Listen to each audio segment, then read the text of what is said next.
Hi there.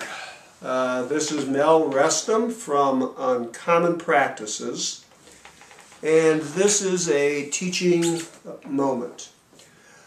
I'd like to talk about my favorite topic, which is networking in the community, and I'd like to share with you an example of networking that I recently did, in hopes that you can think about how you might apply this to networking with referral sources in your practice. I'm going to talk through the different decision points that I made in this example so that you can see the type of considerations that one might go through and hopefully understand the logic that I used. I recently was working with a boy named Joey and his dad. They have a pretty contentious relationship. Joey lies a lot and he's disrespectful to adults. He's one of those yes but kids, or a kid who says no, that's not right, before an adult even completes a sentence stating what the adult thinks is a fact. So needless to say, Joey can be a challenge, but I really like him. He's a nice kid in many ways. I have been working with Joey and his dad to try to help Joey be a better citizen or at school, to conduct himself better. And so I came up with the idea, after looking at Joey's report card, to use the conduct or citizenship part of his report card as a quickie questionnaire that we could ask the teacher to fill out each week, like a rating scale, and give us feedback once a week on a Friday, so that Joey would have a more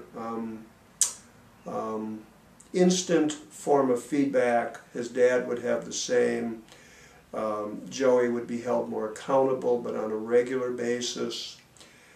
I thought that this would be good for the teacher to have something to keep Joey honest with, because Joey can be a bit of a handful in the classroom. I even thought Joey's fellow students could benefit, since he can be disruptive to the class. So in deciding how to go about getting the teacher's cooperation, I remembered that the dad told me he himself had had no success in getting the teacher to communicate to him in writing.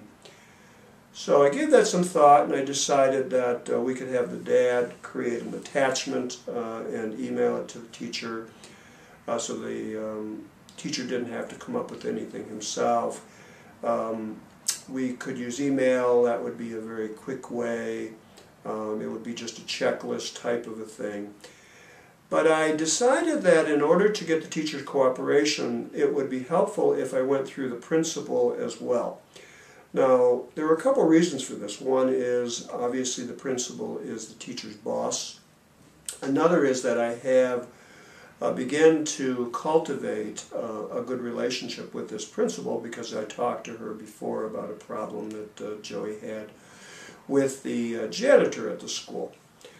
And so I gave the principal a call. I had to leave her a message because of her schedule. I thought that that would work okay, because she did know me and it hadn't been too long since we spoke. I told her what I'd wanted to do, asked her if she was okay with that or how she would like to proceed. And she called me back that afternoon in a real positive message that told me that she had in fact talked to the teacher, that the teacher was on board, would be happy to do this. She, the principal, and the teacher both thought it was a good idea, and needless to say, I was very pleased with the outcome. But again, the key for me is that whenever I do community networking, I remember that the referral source is a person too. and that they have certain needs, interests, frustration points, challenges in relation to the folks that they service that I would be treating. So I look to see how I can make life a little easier for the referral sources as well. I try my best to create win-win situations. And in working with kids, that can even be more wins, because I want to try to help the child. I want to help the family, who's often under a lot of pressure in dealing with children. I'd like to help the school so that the child and the school have a better relationship, more success.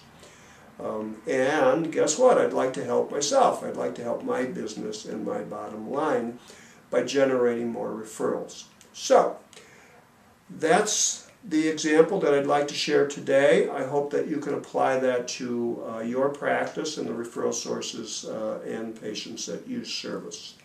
And I look forward to talking to you another time about networking in the community.